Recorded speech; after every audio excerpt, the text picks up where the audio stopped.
I'm honored to introduce our next set of keynote speakers. Please welcome Tabitha and Laurent. Thank you so much, Thomas. As he says, I'm Tabitha Sable, and I'm really glad that y'all have come here to join us because I want to share with you some stories about how eBPF has helped us to push through boundaries, both like within operations and also with product development, to do things safer, faster, and more easily than what we could have with traditional techniques.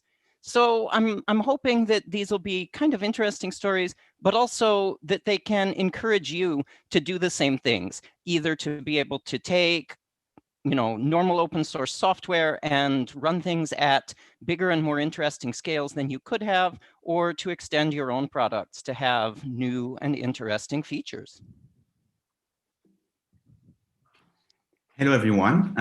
My name is Laurent Bernaille, and I'm also very happy to be here today. So first of all, for those of you who don't know Datadog, we're a SaaS-based monitoring company, and we're building many products around observability.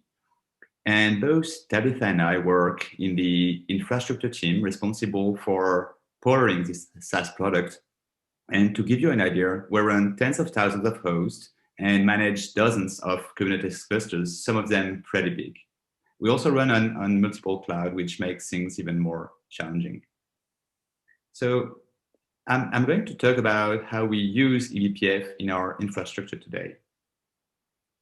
So to give you an idea, here is a very simplified diagram of our infrastructure. And you can see that we run multiple Kubernetes clusters on multiple cloud providers. And this comes with quite a few challenges. So the first one is, since we run multiple clusters, we need to make sure that we can address communications between clusters. So an app in cluster A can talk to an app in cluster B. But also, we need to be able to make these communications secure, of course. In order to do that, we decided from the get-go, so about more than 2 years ago, that every single pod in our environment would have routable IP from the underlying network. This comes with several advantages, better performance, and also enables us to do direct cross-cluster communication, which means an application in cluster A can directly contact an IP from a pod in cluster B, which is often required for data stores such as Kafka or Cassandra, or for gRPC communications where you want to do client-side load balancing and the client need to be aware of all the backends. So these are the good things. It also comes with a few challenges. The first one is managing the IP space, because of course, if every single pod in a large infrastructure has a unique routable IP, it means you need to be very careful in terms of choosing the network ranges you're using. And of course, if having routable IPs is helpful because application in cluster A can talk to application in cluster B, then you need to solve cross-cluster service discovery, right? So the initial solutions we used to do that was to look for Cna plugins allowing for it. On AWS, we've been using the plugin by Lyft, which is doing exactly this, and it's been extremely helpful for us. And it was slightly easier on GCP because on GCP, you can alias IP ranges to network cards, which means you can grab IPs from these ranges for pods, and you just have to do very simple routing on the pods themselves. Of course, as we move to other cloud providers, we would have required to find new solutions for them. An additional challenge is, as I was mentioning before, we wanted security on the network side, and this solution doesn't give it. And there was no simple way to extend it to do encryption. If you run Kubernetes, you also know that you have to do service load balancing. And this is how it works in general. So the typical way to do that is to run kubeproxy on your nodes, and kubeproxy will watch for endpoint information, endpoint change in the cluster, and would configure a proxier which the client will use to send traffic to pods by using a virtual IP. The default implementation is IP tables, and it works completely fine. So of course, IP tables is mostly well known for filtering packets, but you can also use it to do some kind of load balancing, and it works. However, when you scale and you have a large number of services and endpoints, this becomes challenging. And updating the rules can take seconds, like more than take seconds sometimes. And even on the data path, going through all the rules to match the one that you're interested in can take some time. So, of course, iptable comes with the kernel, and we can use it for load balancing, but it was not designed for it. And luckily, the kernel also has a native load balancing solution, which is called IPVS. And at some point, people realized that using IPVS as a proxy for qproxy was a good idea. And there was an implementation, and it's very, very powerful. And we've been using that from the start too. So this sounds very promising, but we also faced quite a few challenges. The first one is, if you're familiar with connection tracking issues, when you use IPVS, you have it 2 times, once for IPVS and one for NetFilter. And IPVS has made huge progresses, but it's still lacking in terms of feature clarity compared to iptables. So we had to be quite involved with the community to make it work for our environment, but we've been happy with it, even if we're still facing a few issues. As a summary, we were facing growing pains around these problems, mostly because iptables was not designed to be a load balancer, and IPVS was designed to be a load balancer, but not designed to be a client-side load balancer for Kubernetes. And as Daniel was saying before, you can always improve the kernel or fix issues when you find them, but getting these fixes into your real environment can take some time. And at the beginning of the presentation, I was mentioning network policies. And of course, we could have used iptable for that, but it would make the number of rules even larger and triggering even more problems. So this gets us to eBPF, right? Because the question is, how can we do programming, how can we dynamically program these features in the kernel and extend the kernel to support Kubernetes better? And here is what we do today and what we plan to do in the future. So the way we currently use eBPF to power Kubernetes networking is we rely on Cilium, and we use it to replace qproxy and solve all the problems I was mentioning before. We also use it to enforce network policies because using eBPF to do filtering is much more efficient, again, as Daniel was explaining before. Cilium also brings universal CNI, which means we can use Cilium on multiple clouds, which has been very helpful for us. And you can also use it for host-to-host encryption, which is very powerful. And since we're now using eBPF to power the data plane, it means we can extend it in many ways and leverage new features from Kubernetes very easily. And we have ideas of things we'd be very interested in doing in the future, such as using eBPF to redirect traffic to sidecars or to daemon sets, or to extend support to Envoy and endpoint discovery service. So far, I've mostly mentioned how we leverage eBPF inside our clusters. But as you can imagine, being a SaaS product, we get a lot of traffic to our infrastructure. And one of the challenges is getting traffic efficiently inside the clusters and inside our environments. And we're really thinking that we should probably look into using eBPF to create a smarter and more efficient network edge to do filtering, DDoS mitigation, routing, and maybe more. So it's very new to us. It's something we're just starting to consider, but we'll probably invest some time into this.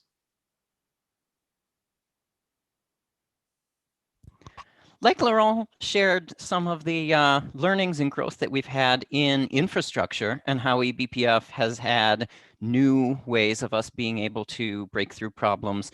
The same kind of thing has happened within our products. So we have these core strengths around pulling in logs, analyzing them, showing visualizations, bringing them to the people who need to see them. But as we have grown out what we're offering and wanting to provide even more kinds of features, you get to a place where building out features using those traditional tools is very difficult, and eBPF can provide practical solutions in there too. So I want to share a couple examples from recent products. The first one that I want to share is about the security and compliance monitoring. So those core competencies that our longest standing products have been built on are generally applicable to security and compliance monitoring also. The operational monitoring and security monitoring are cut from the same cloth in many ways, but the people who are responding to those alerts have different concerns. And so you still have the same kind of basic workflow of collecting in relevant signals, packaging them in ways that are accessible to the people who need to take care of the systems, and showing them in the right place in the right time. And the use of those kinds of tools and technologies leads to features like some of the initial features in our security monitoring product, where you can define queries that are related to log events coming in and fire out alerts to them at the appropriate times. But as we want to expand into doing more things, would we want to do file integrity monitoring based on analyzing log streams out of daemons that are running based on doing periodic polling from an agent? Maybe not. So to move beyond these sorts of static data collections, that you can gain new capabilities, like the ability to pay attention to transient conditions, very, very short-lived things that a polling interval may miss. Or you may want to be able to report on very frequent things like process starts and stops or TCP session starts and stops. And you may also want to be able to collect data from applications beyond what the developers of those applications had ever intended. And because of the power of eBPF to be able to hook into different places in kernel space, it can offer all of these sorts of things.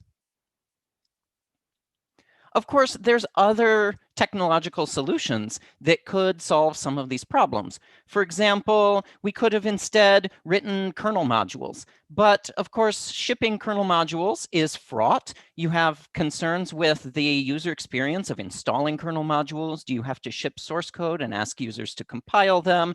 Do you try to ship precompiled modules for every reasonable kernel? And of course, you have to worry about stability. If you crash the kernel, the whole machine comes down. There are other things like audit-D or Go Audit that use the kernel auditing subsystem, but there's well-known struggles around the performance of that, around how to configure it appropriately, and so eBPF has advantages in those two ways. And also, it's so versatile. You can hook almost anything with a combination of K-probes, K-ret probes, U-probes, trace points. You can really find very specific code paths that are interested in what you want to monitor and be very choosy about that data that you collect. Now, there are some limitations with eBPF, generally related to the restrictions that are applied on it for the safety and performance reasons. So the code that you run in kernel space has a lot of limitations, which means that you often will want to collect in kernel space that which you must collect only in kernel space, and then add other context and metadata in a user space application or on the back end. So this leads very well into building out file integrity monitoring. Of course, traditionally, file integrity monitoring is done in a polling-based fashion by building a database of hashes. But by using these runtime characteristics, we can say no hashes, can hook at syscalls, but then also do further data processing in kernel space, like, for example, hooking the open syscalls and its friends, but then chasing out the de-entry cache in kernel memory in order to canonicalize file paths while you're still in kernel space, in order to reduce the chance of race conditions related to file name shenanigans, things like that. So by using this eBPF-based approach to file integrity monitoring, we can take filter expressions written by the user or that we have shipped and crunch them into a form that our BPF functions want to consume out of a BPF map and load them in there. During this, we need to be mindful of the cost of copying from kernel space to user space and send only what we need. So then we can do something like this. We can have a simple rule and with eBPF, learn what we need to learn to be able to fire alerts when a rule like this is triggered. Another example that I'd like to get to real quick is around network performance monitoring. So using traditional tools for network performance monitoring, you're dependent on either routers or switches that can emit NetFlow data or sniffing all of the packets and therefore copying all of that data across the kernel user space boundary, which can really burn a lot of CPU in user space and also affect the latency of your actual communication that goes out the NIC. But using a hybrid approach with eBPF and traditional BPF filtering on sockets and user space enrichment, we can get a lot of these same kinds of capabilities without all of the overhead and performance impact of sniffing everything.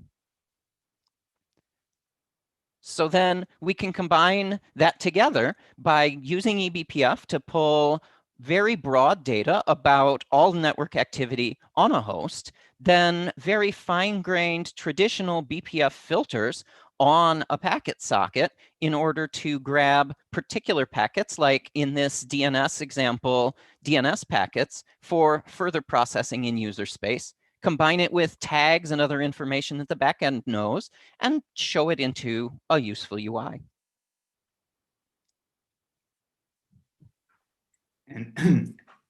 And this is where we are on our eBPF journey, and we think we're going to go farther. So as a quick summary, as our scale increased and the sophistication of our needs increased, eBPF has proven to be extremely powerful for us. And the main advantage is you can start using eBPF with amazing open source software that is already leveraging it. And down the road, you can write your own eBPF code and programs to improve your products. So we plan to continue and do that and develop our expertise. And we hope many of you will do it too. Thank you. Thank you a lot, Tabitha and Laurent. And we already have a couple of questions in, so I will start right away. Have you explored using vSwitch and OpenFlow over IP tables before you concluded on eBPF? So from the get-go, we wanted to avoid, to simplify the network path as much as possible on the data plane. And so we wanted to avoid any kind of bridging on the network side. And so we went to the simplest approach where we just do routing between pods and on the host, and then use the cloud provider to send packets across hosts themselves. So no, we didn't have to use OpenFlow or vSwitch to do that, but it would probably be better than using a bridge, I assume.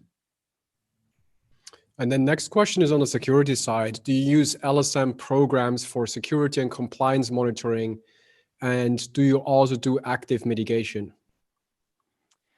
I think that the two of us are not really the best folks to answer those sorts of questions.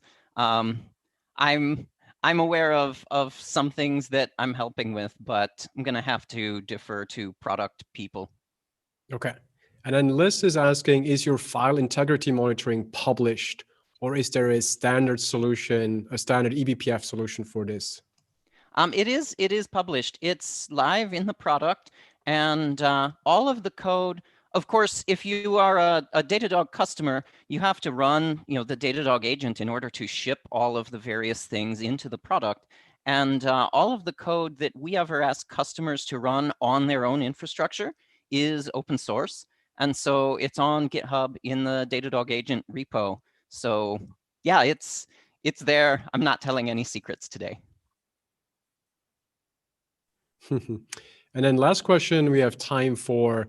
IP VLAN driver today does not support XCP. Are you adding hooks using eBPF, or you found a way to use XDP for IPv-LAN?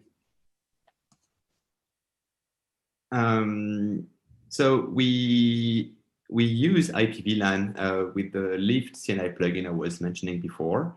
But now that we're standardizing on Cilium, we're not using IPv-LAN yet, but I think it's a feature that Cilium plans to support in the future, and we'd be definitely interested in looking into it to have an even more efficient data path. Excellent. Thanks a lot again to both of you, and again, give a round of applause. What a fantastic presentation. Thank you all so much. Thank you.